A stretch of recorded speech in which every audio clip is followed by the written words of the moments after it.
I learned about the Teen Challenge program in Vero Beach from my parents. I had asked them to help me find a program for Patrick. Patrick had been having many behavioral problems and had been in 2 other programs completely different from Teen Challenge. And they started exploring places in Florida and talked to Pastor Maynard on the phone, and he invited them for a tour. They live in Washington State, so they happened to be in town. And they came and visited and then said I absolutely needed to come up and visit. But there were so many things, this is what I can say, there's so many things that went into play to bring us here to Teen Challenge. The orchestration is something only God could have done. So many steps, and I just praise God every day for it. I believe God had been trying to get my attention for quite a while. Patrick's behavior was very erratic, and he was a very violent kid at home. He was 15, well, he was 14 when he came here. And again, I tried psychiatrists and meds and different programs, wilderness program, therapeutic boarding school, you name it. We tried it and nothing worked. God was really trying to get my attention. And in October of 2012, I was really finally brought to my knees. The heartbeat of Teen Challenge in Vero Beach is about ministering to the boys and teaching the boys about God and God's love and God's forgiveness. I know for Patrick and some of the other boys I've met, there's just such a wall has gone up. They're angry and they're rebellious, and there's a reason for all of that. What goes on here is God working through the men and the staff and the church and the pastors. I believe that they start to understand and feel God's love and feel the forgiveness. I think they're angry at themselves, and so they feel God's love, God's forgiveness, God's grace, and it really changes them. God is using the ministry to share the gospel in almost everything they do here. I think that the staff who are here, they're good Christian men. Many have gone through the program. They love the Lord. They fear the Lord, healthy fear of the Lord. They have Bible studies. They do devotionals every day. They go to church. They learn about service. They work hard here. So I think they get constant examples of what it's like to be a good Christian. Sometimes the boys are brought here through a process called extraction, and that's when a senior staff member of Teen Challenge will go with a couple of the other boys who are here, more senior boys, and take a child from the home, of course at the parents' request. And I think one of the things that when the boys get to go on an extraction of their own, when they're that senior level and they go and they see that is a real turning point for a lot of the boys. They see, oh, hey, I'm on the other side now. And I think that feels good to them. One of my biggest concerns sending Patrick here was about the school. I work at a college, and it just was such a focus of mine. And I remember sitting on that couch over there, and Pastor Maynard said, if your boy can have all the education in the world, and if he has character, he has nothing. But if he has character, he can do anything that he wants.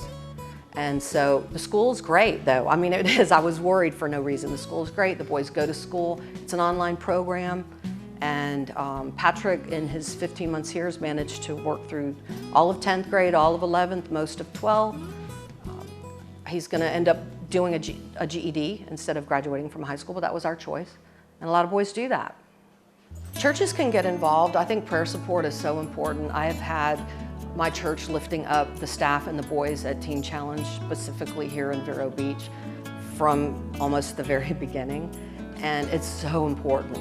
And also just because a lot of people don't know about Teen Challenge, and so just bringing that up at a church and having it on a prayer list and people praying about it, then it could help somebody else who needs it or whose parents may be looking for something like this.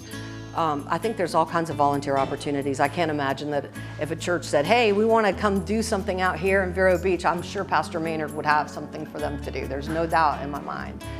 There's always stuff to do. And I think also mentoring the boys. When the boys leave here, they're used to being here. There's fellowship every day, right, with other boys and men, and then to be going home it's a stark change. Like, I'm a single parent, so it's just me. And, you know, so he's going to go from a lot of camaraderie and a lot of structure to, you know, just me in the home. And I think so any Christian man in a church that wants to mentor, take on, you know, a kid and really be there for them. I know Patrick really wants good role models like that, and it's hard sometimes to tap into that. So any volunteers like that. Patrick loves working on the horse crew. It's the only job he ever told me that he finally got, hey, I'm on horse crew. You know, so we talk, you know, every couple of weeks, but I never heard about any job until he got on horse crew. And he does love it. And he loves the horses. And there's something very peaceful about the horses. And I think too, because again, horse crew is a privilege, right? Senior staff, the more senior boys get to be on horse crew. You work your way up to that. And so I think that too is another turning point. Hey, I get to be on horse crew. Because there's a lot more autonomy when you're on horse crew. You're on a side of the campus that a lot of the young, not younger boys, but the more junior boys never get to go to. And it's a wonderful program, and trust it, and trust that God is working in this program. Make the commitment. You know, I never second guess the 15 months. You got to be in it. Make the commitment and stick with it. Don't sweat the small stuff. There's always going to be things that go on and you sort of question. Don't do it. You know, just let it go and work on yourself too, and your relationship. You know, if you're married or you have children in the home, whatever, work on yourself and that while your boy is here. Know that your boy's safe. Know that he's being taken care of, and that God's working on him. Oh, the staff here is wonderful. The men, some of the men graduated from the program, but they're amazing. They're good, strong Christian men. You see them at church, you know, when we go on passes. And there's also Miracle Night that parents are allowed to go to after the boys have been here a while. It's at Central Assembly, and it's where they do intercessory prayer. It's the last Sunday of the month. And when you see the staff there, just in constant prayer and going up for prayer, what they model to these boys, the humility, they seem very humble.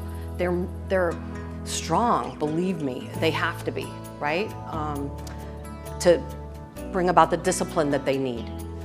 But they're really, I admire them so much, and what they do here is not easy.